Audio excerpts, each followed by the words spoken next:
CBS 2 News This You Morning. can go get a free cup of coffee on us. Oh, yeah. Okay.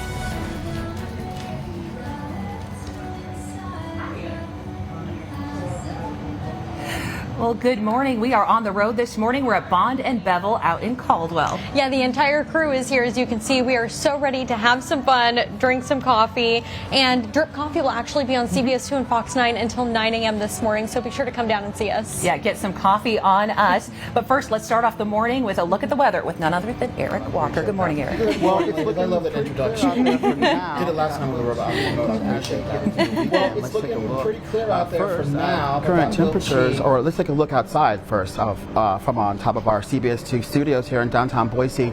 It's mostly clear out there right now, but we will see some diminished visibility in some parts of the Treasure Valley this morning, so be on the lookout for that. Now, here's a look at current temperatures across the valley. We are looking right now, we're seeing some spots with temperatures in the single digits to the teens, like Baker City and McCall, while most of the areas are in the 20s and 30s. Now, here's a look at clouds and radar. Not much to show you this morning right now, other than some scattered clouds across the Treasure Valley. Now, here's a look at today's projected highs. It looks like we'll see most areas in the mid to upper 30s to low to mid 40s. We'll see a high of 45 here in Boise, 45 here in Caldwell, and 33 in Stanley, 38 in Harper, and for our friends in Baker City.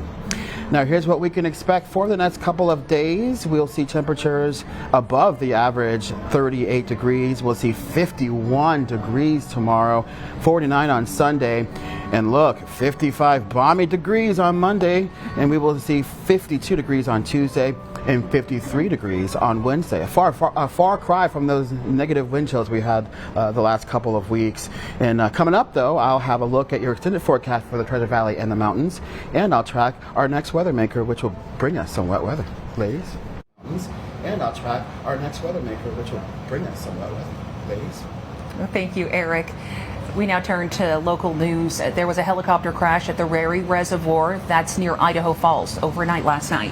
Yeah, it crashed onto a frozen reservoir. It was halfway between Rary Dam and the Blacktail access area. Let's take a look at some of those details. One person is dead, another person sent to the hospital. Deputies say they found a downed power line nearby as well. The area around the Rary Reservoir closed off because of that downed line and some unstable ice. Multiple agencies getting together to assess the damage, including the Bonneville County Sheriff's deputies, Search and Rescue, Idaho Fish and Game, Jefferson Central Fire, and Idaho Falls Fire. The Federal Aviation Administration and NTSB are being notified as crews continue to investigate why the helicopter went down and why it was in that area to begin with. We will keep you updated. And this comes during a recent spike in crashes coming from the sky. The most recent, the plane that ended up upside down on a runway in Canada. The investigation into what caused the aircraft to flip now ramping up. The Canadian Transportation Safety Board saying the wreckage is now off that runway and in a nearby hangar for further examination. Delta confirming that all 21 passengers who were hospitalized with injuries from the incident have since been released. So some good news there. 2 people are dead after 2 small aircraft collide midair over Marana, Arizona earlier this week. The other 2 people in the second plane walked away without having to go to the hospital.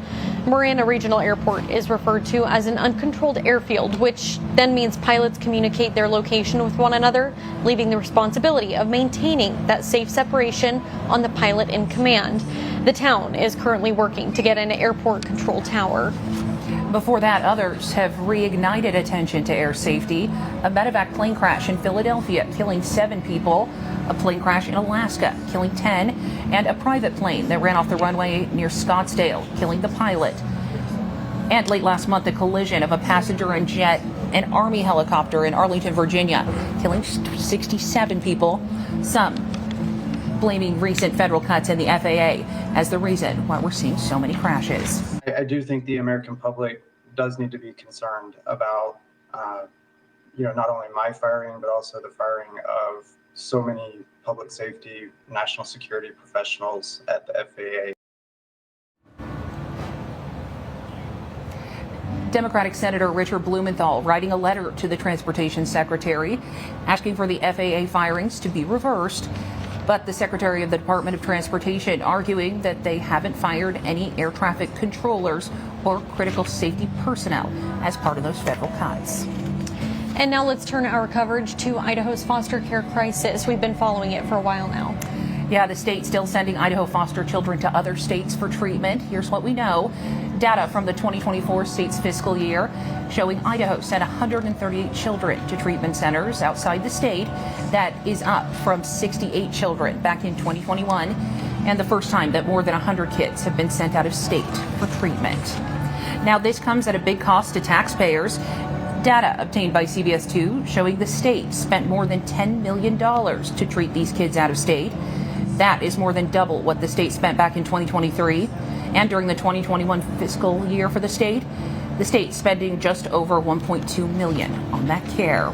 Now, as for why foster kids are being sent out of state, it's because an in-state provider is not available or doesn't have resources to meet the needs of that child. Health and Welfare saying the cost of treatment for foster kids in congregate care split between federal and state funding.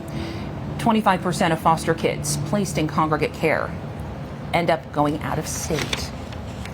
And at the Idaho legislature today, Health and Welfare Director Alex Adams asking lawmakers for more full-time workers, 104 new employees, family service workers, youth safety and permanency staff, and foster program, clinical and licensing staff. The director says these positions will help the system focus on keeping kids out.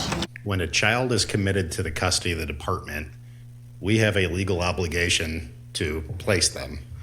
One option is keeping them in home through a prevention case. The other option is if they do come into our care, we can either place them in a foster home or congregate care, which I believe is what Representative Tanner is referring to. If I keep a kid in their home in a prevention case, it's $1.80 a day. If a child is removed from their home and placed in foster care, it's $16 a day. If I don't have a foster bed available to them, congregate care is $380 a day. You get your best outcomes in prevention cases. He notes a drop in the number of open congregate care beds since the pandemic, saying it's one reason he's focusing the budget on prevention cases and recruiting even more foster parents. He says there are 94 foster families available for every 100 kids entering the system, which is a big improvement. And the governor's office recommending about 53 positions. As for the budget request, the director plans to keep expenses lower in other parts of health and welfare to accommodate the increase in youth and family services. Now, the budgets are set to be sent sometime later this morning. And recruiting new foster families is a challenge for the state. We have data obtained by CBS 2 showing there are 488 new foster families here in Idaho.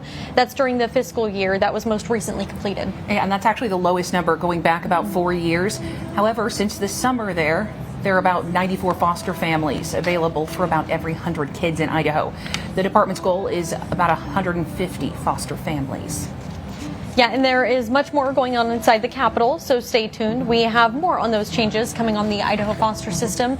And as always, you can stay up to date on everything happening in the State House at idahonews.com and, of course, on CBS 2 and Fox 9. And we mentioned before that we are here in Bond and Bevel in Caldwell, and we are so excited to be here this morning. And we're joined by a very special guest, Clara. Thank you so much for joining us. Good morning. Good morning. Well, thank you so much for waking up early with us. As we know, there's a lot of coffee shops across the Treasure Valley, so tell us a little bit about what sets Bond and Bevel apart. Yeah. So we're pretty unique because we combine coffee as well as leather goods. We make those all here in-house. And we've really leaned into our community here in Caldwell. We love being in Caldwell. And every customer that comes in, we know their name, we know their drink, we know who they are, and they really love us. And that's so neat to be able to have that community here. So. Oh, that's so cool. And the coffee is so good, by the way. Yes. So, yeah. Absolutely. And you mentioned the leather goods that you can see in the background. It is so gorgeous in here. But those leather goods, they aren't just something you bring in from elsewhere. They're actually made here. Yes. We have a small team who does all of our leather stuff, and it's very unique. We source all of our leather from, America, and we love that we have a variety of products, lots of different stuff, and constantly we have new stuff coming in. People tell us all the time, they're like, we love that every time we come in, there's a new product, there's something different, and we love that. No, definitely. And of course, you have a lot of things going on. So when you have people come in and grab a cup of coffee, what are you hoping that they experience here? Yeah, that's a great question. We hire our staff very intentionally, and all of our staff, again, like I said, they know all of our customers, and we really appreciate that. From when they walk in the door, there's a smile on the barista's face, and they're always going to be asking them about their day and about what's going on. A lot of our baristas know our regulars well, and they'll actually, be like, "Oh, how was the thing that you were talking about," or whatever. So it's really neat to be able to have someone come in, have a relationship with the person, even if it's just the barista at a coffee shop. That connection really matters. So. And where did that idea come from to combine coffee and leather goods? Because that's so unique. Yeah, totally. So we've been here for about 3 years, and the owners moved from Oregon and did some leather working on the side, and then wanted to be able to do it in a bigger capacity. But it's hard to just have a retail shop just for leather stuff, and so that's where the coffee came from. And they learned how to make coffee on YouTube. They built the whole shop, and here we are 3 years later. That's amazing. Yeah. Yeah, no, that really is. So tell us a little bit about, because I'm interested, what's your favorite drink to make? Do you have a favorite one to make, or do you have a favorite on your list for folks at home who maybe want to stop by? That's a great question. Right now, we have a seasonal menu, and we have an orange mocha that is just to die for. It's amazing. That one is very, very popular. And we serve traditional drinks, so we're just not just lattes and mochas, but also some of those smaller drinks like cortados and flat whites, some of those more traditional drinks. We also have those, which are a big hit usually. Oh, that's awesome. That sounds like you guys have a great variety. Yes. Yeah. So definitely. it's something for everyone. Yeah, Yes. totally. Yeah, and we will, Sarah, Eric, and I will be trying to make coffee throughout the morning. You'll want to stay tuned for that, and Clara, you'll have to help us out quite a bit. So. Oh my gosh. No, and thank you so much. Of course, Claire is going to be with us all morning talking about Bond and Bevel. But folks, you can actually come out today. The coffee is on us from 5 to 9 a.m. here at Bond and Bevel in Caldwell. Thank you, Clara. Thank you so much. No matter if you're a skier or a snowboarder, like you always are going to have one friend that wants to go on a run with you. Coming up on CBS 2 News this morning, over 1,000 students dashing through the snow, the competing kids making lasting connections at Bogus Basin. And an Arctic blast keeping flights grounded across the U.S. How your flight status is looking this morning. And it's time now for our question of the day. Yeah, that question, the average person. Actually, first, let's take a look at yesterday's question. Here it is. The average person buys 6 of these a year for their home. What is it? The answer, it's light bulbs. All right, now for today's question, 8% of people never clean this. Folks.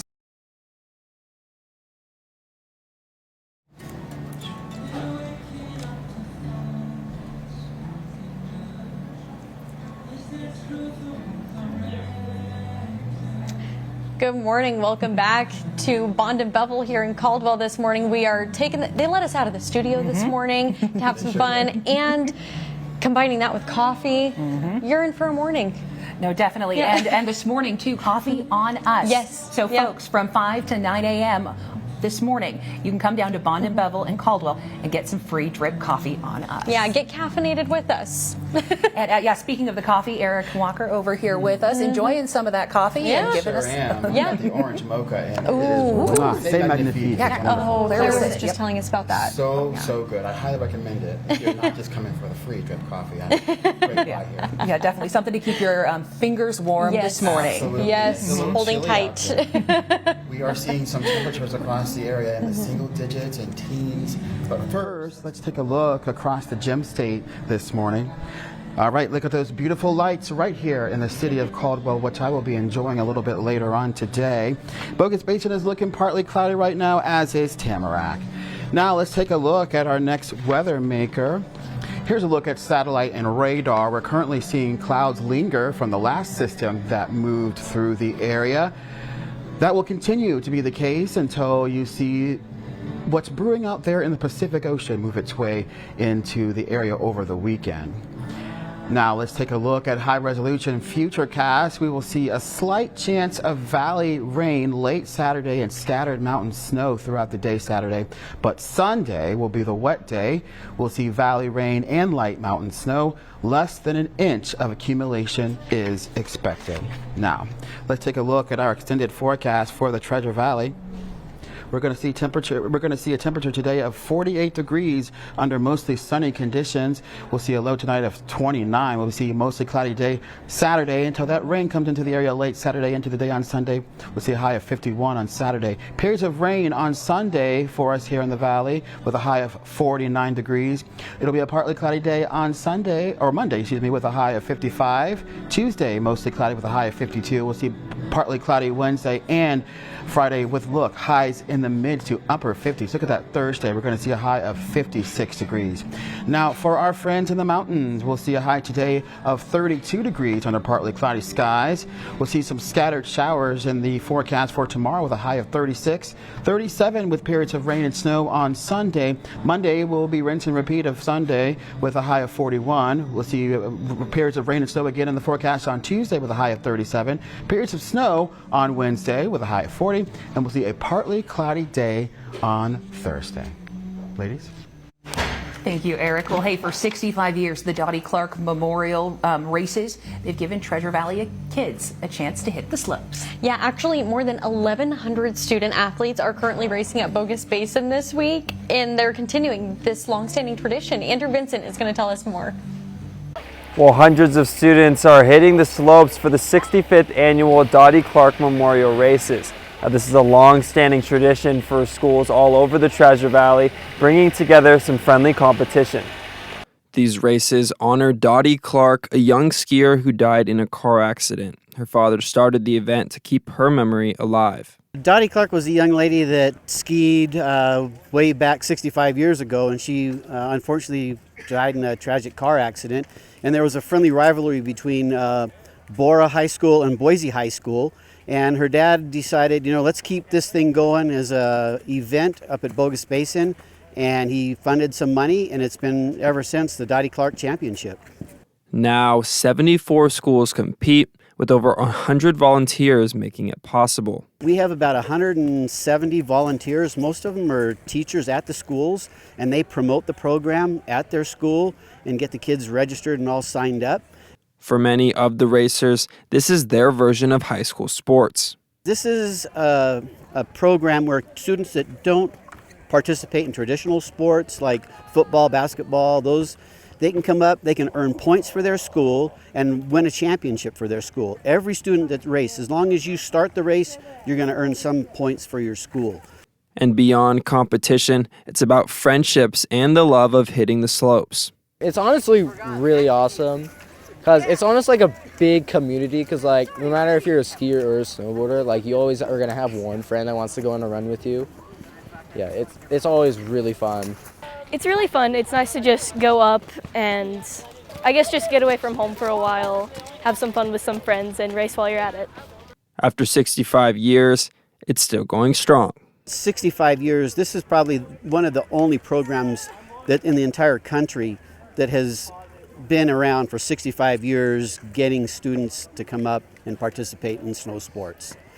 So for these students, it's more than just a race, it's about keeping a tradition alive. Reporting from Bogus Basin, I'm Andrew Vincent.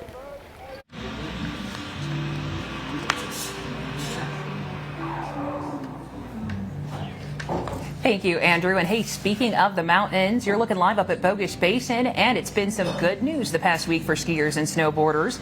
The mountains reporting another 5 inches over the past 24 hours of new snow. Tamarack reporting an additional 6 inches. And Brundage Mountain, it actually isn't reporting right now, folks, so we'll get you updated with that. But that is in addition to the 22 inches that Brundage had stacked up in the last week. Looking good up there. Some exciting stuff. Imagine if we don't spend government money and we give it back to people. We have a giant deficit that we're contending with.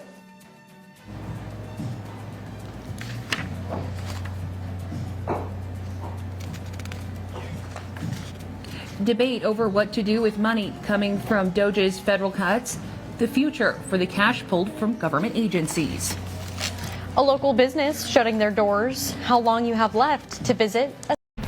This is CBS 2 News this morning.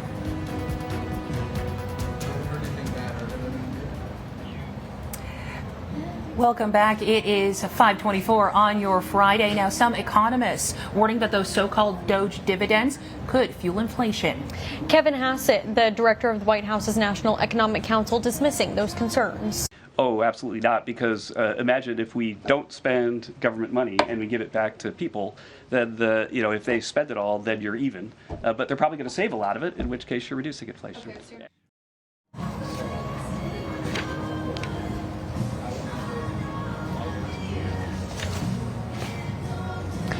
According to the proposal, Doge is expected to complete its work by July of 2026. When it's all done, 1/5 of any savings could be sent out later that year to the roughly 79 million households that pay income taxes. Musk's goal is to cut $2 trillion from the federal budget, though experts say it's unlikely Doge will reach that mark. Yeah, and with those Doge dividends, some economists saying that much money actually would end up being about $9 per American. House Speaker Mike Johnson not on board with the taxpayer dividend from the savings of Elon Musk's Doge project, what they found within federal spending. Fiscal responsibility is what we do as conservatives. That's our brand. And we have a $36 trillion federal debt. We have a giant deficit that we're contending with. I think we need to pay down the credit card. This after President Trump and Musk both said it is on the table. Other conservative lawmakers saying something similar, noting that issuing checks won't do much to help the country's fiscal situation. Musk saying he's angling for $2 trillion in savings. Doge citing $55 billion so far. Some reports show that is based on a misrepresentation, though, of those numbers.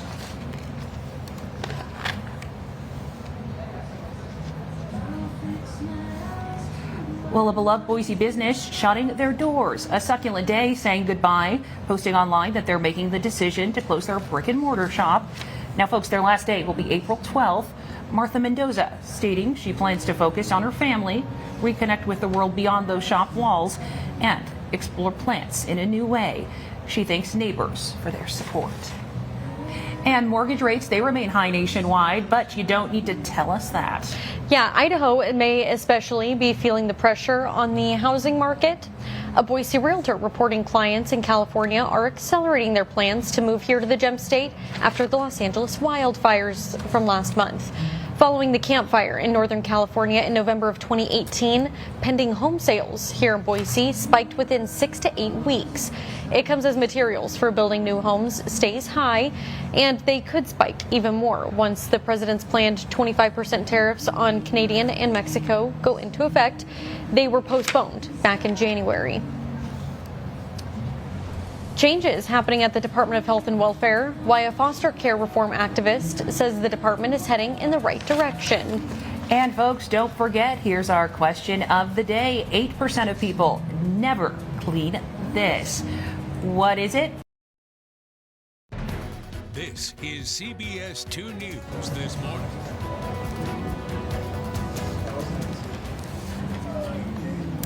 Welcome back. We are on the road this morning. We're at Bond and Bevel in Caldwell. Yeah, they let the entire crew out of the station this morning to come for some live shows where we get to be out in the community, drink some coffee, and you can drink coffee too, actually, because there's free drip coffee on CBS 2 and Fox 9 from 5 to 9 a.m.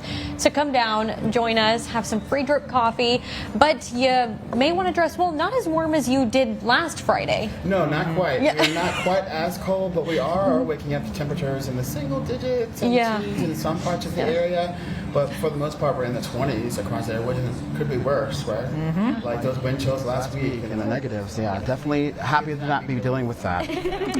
All right, well, let's take a live look from on top of our CBS 2 studios in downtown Boise. It's looking mostly clear out there right now, but we may see some diminished visibility in some parts of the Treasure Valley this morning. Now, here's a look at current temperatures across the region. We are right now seeing temperatures, most spots with 20s and 30s, but we are seeing some scattered single digits and teens out there like Baker City and McCall. Now, here's a look at clouds and radar. Not much to show at this time. and on the radar, other than just some scattered clouds across Treasure Valley. Now let's take a look at today's projected highs. We're going to see most areas in the mid to upper 30s, or we'll see some areas in the mid 40s as well. We'll see a 45-degree temperature in Boise, 45 here in Caldwell, the land of Eric's favorite lights, 33 degrees in Stanley, 38 in Harper, and for our friends in Baker City. Now, here's what we can expect for the next couple of days. We'll see a temperature tomorrow of 38 degrees, and then look at Sunday, 51 degrees will be the high. Oh, sorry, that's the high tomorrow. 49 is Sunday. We're going to be warm either way. We're going to see temperatures in the 40s and 50s the next couple of days, and we'll see a far cry from those negative wind chills that I was talking about the last couple of weeks. Coming up, I'll have a full look at your extended forecast for the Treasure Valley and the mountains, and I'll let you know when we'll see some wet weather coming up. I look forward to it. Thank you, Eric. Well, the man accused of killing the CEO of United Healthcare in court later today. Luigi Mangione will be in a New York City court where a judge could potentially set his trial date. Mangione pleading not guilty to charges including murder as an act of terrorism. His state charges having maximum sentence of life in prison without the possibility of parole. The 26-year-old also facing federal stalking and murder charges that have the possibility of the death penalty. Prosecutors say both cases will move forward at the same time, but state charges will likely go to trial first. And the Senate voting 51-49 to confirm Kash Patel as the new director of the FBI. Yeah, that was a narrow victory, and Patel going under fire on potentially using his role to settle political scores on President Trump's behalf. He has neither the experience, the judgment, nor the temperament to lead the FBI.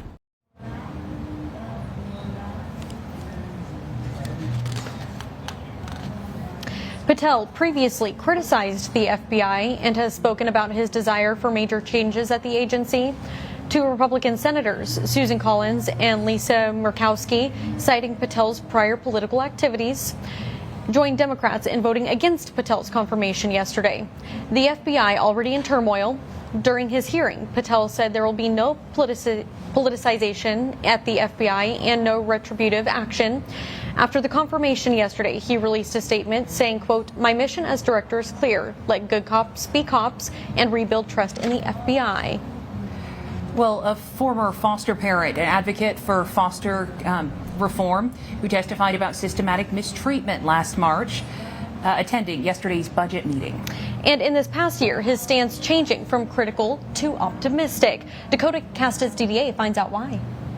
Brian McCauley is an advocate for foster care reform here in the Gem State and a former foster parent. He told me that in the past, the department struggled to take the concerns of the foster care community seriously. But Thursday's budget presentation represents a reprioritization for the state. They have historically been defensive about issues that have been shared. There's been a culture of appeasement. What we're finding now is with the new director in place, Director Adams, he has made it a full focus to completely overhaul the way the department manages cases, their interaction with foster families, with the other participants in the system. Part of that change, McCauley said, was the Department of Health and Welfare's emphasis on prevention, or methods used to keep children at home with their families instead of placing them in the system. It's a tricky balance. There are cases where kids are in very dangerous, tragic circumstances, and removing those kids is absolutely a necessity. Many times kids and their families could stay in place if they just had the support services they needed, an opportunity to maybe learn a better way to do things, some training, some services to give them what they need to be able to stay together in their family unit. McCauley, who previously spoke with CBS 2 about what he characterized as systemic mistreatment of children and families within the system, said Thursday's budget illustrated the Department of Health and Welfare's new perspective. Historically, the focus has been more on putting out a fire after it started, and what Director Adams is presenting here is to try and get ahead of that and support families and support kids before they need to be brought into care. Today's meeting on the budget shows that he's made a full priority on trying to completely overhaul the way the system approaches the needs of the foster community. Part of Macaulay's optimism is placed in the department's efforts to find new foster parents, which are critically needed to meet demand. He encouraged anyone who has been curious before to learn more about potentially becoming a foster parent. You can find more information on being a foster parent in Idaho and today's budget on our website, idahonews.com. In studio, Dakota Kestets DJ, reporting. Foster kids still needing support into adulthood.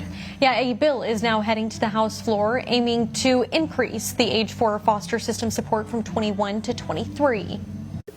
That's what it takes to get through college if you're going to be going through college or some of these trade programs, and it just helps them have a little bit better chance with a little bit longer support structure there to help them get to where they need to go. The age rising from 18 to 21 a few years ago. The child welfare system finds between 31 to 46% of young adults aging out experiencing homelessness by 26 years old. Some testifying in favor, sharing their aging out challenges. For years, I heard the statistics about what happens to foster youth when they age out of care. So many people were just proud of me for graduating from high school. That was the bare minimum. And yet, when I was pushing myself to go further, they were like, that's great, good aspirations, but temper 'em. I knew I could do better, but I needed people to take that chance on me. With a due pass recommendation. We'll keep you updated. And some bills being taken up today by the House. A bill to prevent Idaho from enforcing mask mandates and a Senate bill that would require students to be proficient in cursive handwriting. And in the Senate, the bill that aims to get rid of WWAMI, the WWAMI program, a partnership between Washington, Wyoming, Alaska, Montana, and Idaho that allows students to train at University of Idaho for 2 years before finishing their training elsewhere. A bill that aims to help women detect breast cancer in its early stages by requiring health insurance, even private plans, to cover supplemental breast cancer screenings. And a bill that takes aim as to what it refers to as indecent sexual exhibitions. Some concerned it's targeting events put on by Idaho's LGBTQ+ community. Now, we will keep you updated as these bills make their way through the State House. And Idaho could soon make firing squad its primary method of execution. Yeah, a bill advancing in the legislature would replace lethal injection, citing efficiency and reliability. Now, supporters argue firing squads reduce legal challenges, especially after years of botched executions. But again, there's just one of those that has happened in the past. But opponents questioning the lack of data on firing squads, raising ethical concerns. Some lawmakers say the state hasn't fully explained how executions will be carried out. The bill has already passed the House. If the Senate approves, it will then head to the governor's desk. And we are waiting to see if the governor will sign a bill to impose a minimum fine on misdemeanor marijuana possession. Nampa Representative Bruce Skog behind the proposal of $300 for 3 ounces or less. Anything more would be considered a felony. And hey, if you're still on the fence about possibly entering the City of Boise's flag design contest, yeah, it's not too late to send in your submission. Yeah, about a month ago, the city asked designers to shape a flag based on Boise's natural beauty. Submissions are closing this Monday, so if you want to enter, you gotta act fast. The top 3 finalists will receive $1,000, with the winner receiving $5,000 in total. If you're still interested, you can check out our website for more details. And bundle on up and head over to Caldwell and join us at Bond and Bevel. We're having so much fun this morning, drinking some delicious coffee. And I mean, we're just ready to have a great time all morning long. Oh yeah, no, so far it's been great. The coffee is delicious. And of course, we are joined by Clara with Bond and Bevel. Thanks for being up with us this morning. Yeah, for sure. We appreciate it. So as we know, there are a lot of different coffee shops across the Treasure Valley. So tell folks at home what sets Bond and Bevel apart. Yeah, totally. We love being here in downtown Caldwell. We love the community here, and we really had a desire to put 2 of our favorite things together. We make leather here in house. We have a bunch of leather goods, and then coffee as well. So combining the 2 of those, it means you can come grab a cup of coffee and also shop our retail wall that has fantastic leather goods and outdoor stuff. So much fun. And actually, before the show, you were showing us the vaults. Yeah. Where all these leather goods behind us are actually made. Yes, totally. Yeah, we have it's a reusable bank vault that we kind of upcycled a little bit, and it's a little tiny space, but we make all of our leather stuff in there, so it's very neat. Oh, that looks so cool. And that door is heavy. Oh my gosh. Totally. Don't want to get locked in there. No, 100%. So tell us a little bit about the coffee. So Bond and Bevel, you've told us, has been around for about 3 years. Yes. So what kind of inspired this coffee shop? Well, definitely we really like the Americana, moody kind of style, and putting that into a coffee shop was very, unique. You don't see that a lot. And so the owner built the whole shop from scratch, basically, and again, inspired by the combination of the leather and the coffee, and kind of this desire for a unique space in our community. I love that. Well, between the coffee smells and the leather smells, I'm in heaven. Yeah, totally. People tell us that all the time. They say we should make a candle of the shop. We should. No, that's great. Yes. Yeah, that would be amazing. And tell us more about the combination of coffee and leather goods, because it's such a unique and fun combination. Totally. It is really hard to make it as just a coffee shop or just as a leather shop. So it's fun to be able to combine the two, and our customers really appreciate it as well. They always say we have something new, we have a new product, we have a new design, something like that. And we have a big following of people who like to see what we do next. Yeah. Definitely. There's some really cool items back here on the wall. So folks, if you do come down, you want to make sure you check it out. So I also want to know a little bit more about the coffee, because it is delicious. Yeah. So good. Do you have a favorite coffee that you enjoy making here? Do you have a favorite, or is there like a community favorite? Yeah. Right now on our seasonal menu, the orange mocha is super popular. That one is very, very big. We also have the honey lavender latte, which is also really big. That's the one I have. It's yes. delicious, Yeah. But our seasonal menus, we try to just change it up, and people get the ability to try something new, where maybe you wouldn't go and order something that has lavender in it or orange in it, but the option is there, and then people say, oh, maybe I'll give it a try. No, I love that. And you also say that you have traditional drinks too. Yes, totally. We have some of those smaller cappuccinos, macchiatos, cortados for some of those folks who appreciate a smaller cup of coffee. I love that. Yes, there is something for everyone here. Yeah, so much fun. And of course, we're out here starting at 5 a.m. this morning, but what are your normal hours for folks who want to come on the weekend? Yeah, we're open from 7 a.m. to 3 p.m. every day except Sunday. Okay. Well, thank you for waking up early with us this morning. And of course, if you want to get free drip coffee, it's on us this morning. Just come to Bond and Bevel in Caldwell. Come say hi and grab a cup of joe. Thank you, Clara. Like having Metallica give us the support to be able to afford like the gear and everything, it's super expensive.